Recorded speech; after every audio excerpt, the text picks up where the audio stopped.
Bonjour à tous et bienvenue dans cette nouvelle vidéo de Drone Theory. Nous sommes aujourd'hui dans la deuxième vidéo sur la construction et la rédaction d'une Sora et nous serons aujourd'hui sur l'étape 2. Avant toute chose, je vous rappelle que Drone Theory, c'est un site de préparation pour vos examens STS théoriques ainsi que BAPD, formation Open A2, mais également une chaîne YouTube sur laquelle vous regardez cette vidéo. Et si cela n'est pas déjà fait, je vous invite fortement à vous abonner à la chaîne. Cela permet de nous soutenir et de pouvoir faire quelques partenariats, chose faite aujourd'hui avec le partenariat qui nous permet aujourd'hui de présenter ces vidéos de création, de rédaction de Sora en partenariat avec Aeropixie, que je salue. Alors, pour la deuxième étape de la Sora, toujours pareil, je vais prendre comme support le guide de la DGAC que vous retrouvez sur le site de la DGAC en faisant guide Sora sur votre outil de recherche préféré. C'est le PDF qui est devant nous ici. Alors, qu'est-ce que nous dit ce guide? L'étape 2 de la SORA consiste à évaluer le risque sol, c'est-à-dire le risque pour les tiers non appliqués au sol. Là, pour cette étape, on va essentiellement et de toute façon on va parler que des risques et des dégâts que pourrait faire notre drone si malheureusement il serait amené à tomber pour X ou Y raison, pas de moteur, panne d'autopilote, etc., etc. Alors, quelles zones sont à considérer pour cette étape numéro 2?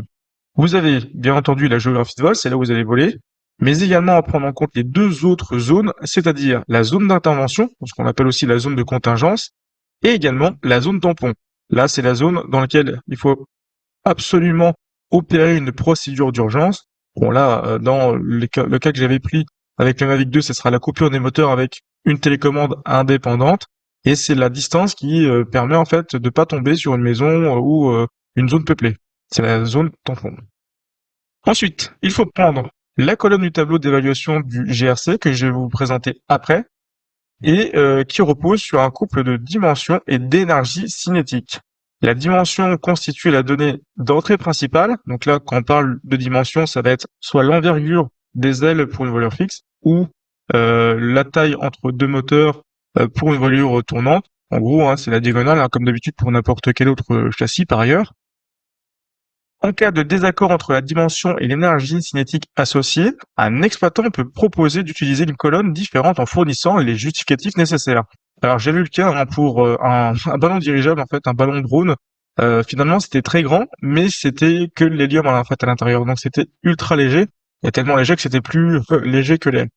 Donc là, bon, il y avait une justification qui avait été donnée à la DSAC, et à partir de là, donc c'était passé. Pour les UAS à voilure tournante, l'énergie cinétique doit être calculée à partir de la vitesse terminale de l'UAS, c'est-à-dire la vitesse maximale atteinte en chute libre. Donc là encore, il y a une petite formule de calcul à mettre en place. On considère a priori comme zone peuplée toute agglomération au sens du code de la route. Donc là, c'est un peu une redite de tout ce qui est réglementation purement française.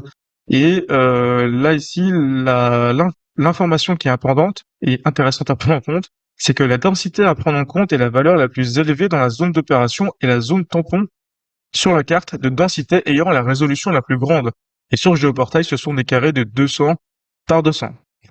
Également, on peut retrouver ici dans ce paragraphe qu'une carte de densité de population, par exemple basée sur les données INSEE, celle du géoportail, de toute façon, dans les exemples que je vais prendre, je vais toujours prendre celle du géoportail parce que c'est celle qui est libre d'accès et qui est fournie par une source gouvernementale.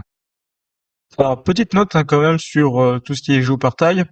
Les données de géoportail, comme c'est indiqué, peuvent sous-estimer des densités de population.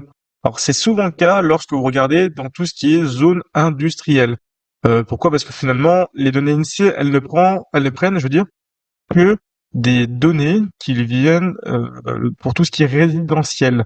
Alors, vu qu'il y a très peu de personnes qui habitent dans des usines, du coup, ça va un peu sous-estimer cette partie-là, et notamment pour les jours ouvrés avec des horaires de bureau ou des horaires d'ouverture d'entreprise. Donc là aussi, ça va être quelque chose à prendre en compte dans notre évaluation. Et alors ici, on vous dit qu'à titre indicatif, il est d'usage de considérer une densité de 100 habitants par kilomètre carré comme limite maximale pour une zone faiblement peuplée. On voit on verra après que cette donnée, elle a toute son importance. Sur justification de l'exploitant, la valeur du GRC peut être revue à la hausse ou à la baisse en fonction de la dimension de la zone de crash. En cas de densité de population très hétérogène, l'exploitant peut aussi proposer une argumentation basée sur un faible temps d'exposition. C'est le cas si vous êtes avec une voilure fixe et que vous traversez une seule ferme ou je sais pas, ou deux trois fermes par exemple. Donc ça, sur la carte géoportail, ça va ressortir comme zone habitée avec plus de 100 habitants kilomètres carrés. Et bon, là, on pourra essayer de justifier avec la DSAC le fait qu'on expose au risque les personnes en dessous, potentiellement dehors, que quelques secondes, par exemple. Dans le guide, autre paragraphe qui a toute son importance, dans le tableau suivant, le GRC est réduit d'un point en fonction du caractère véloce ou bévéloce, vol en vue ou vol en vue, de l'opération avec un même aéronef et dans des conditions similaires. Par exemple, dans la première colonne, en zone faiblement peuplée, le GRC est égal à 2 pour un vol en vue et à 3 pour un vol hors vue. La justification de cette réduction est liée à la capacité supposée du télépilote de surveiller l'entrée de personnes non impliquées dans la zone d'opération et à dévier, de ce fait, la trajectoire de l'aéronef pour éviter qu'en cas de panne, celui-ci ne chute sur les personnes. Cette réduction ne peut pas être accordée que si les procédures et la formation de l'exploitant le prévoient explicitement. Alors, le fameux tableau dont on parle depuis tout à l'heure. Donc là, déjà, je vais reprendre mon concept d'opération. Il est ici. C'est le concept d'opération qu'on avait défini dans la première vidéo. Donc dans l'étape 1, on avait pris du coup un Mavic 2 avec un kit S2. Le poids, c'est 905 grammes. Et la vitesse maximum, 5 mètres par seconde, avec une hauteur de 120 mètres. Alors lorsque je regarde du coup ce tableau, je vais pouvoir déjà voir que je suis avec un drone de moins d'1 mètre, avec une énergie cinétique normalement associée de moins de 700 joules. Je vous rassure, c'est fortement le cas avec le Mavic 2. Nous allons être ici, un vol hors vue, au-dessus d'une zone faiblement peuplée. Et à partir de là, nous pouvons considérer que nous avons un risque de 3 sur le tableau de GRC. Alors, qu'est-ce que ça veut dire GRC? C'est Ground Risk Class. Donc là, on a cet indice de 3. On va le mettre ici.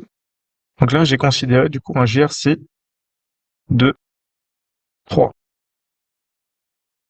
Et voilà.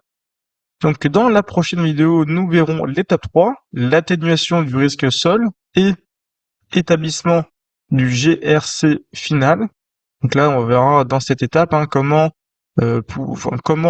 et se donner les moyens de réduire ce niveau de risque pour ensuite avoir un niveau de risque global, un niveau de sale pas trop haut, pour ensuite pouvoir mettre les différentes méthodes, différents zozos pour appliquer notre concept d'opération et pouvoir le dupliquer. C'est un peu le cas qu'on souhaite faire ici avec une SORA dite générique. Voilà. Donc je vous dis à bientôt pour de nouvelles vidéos.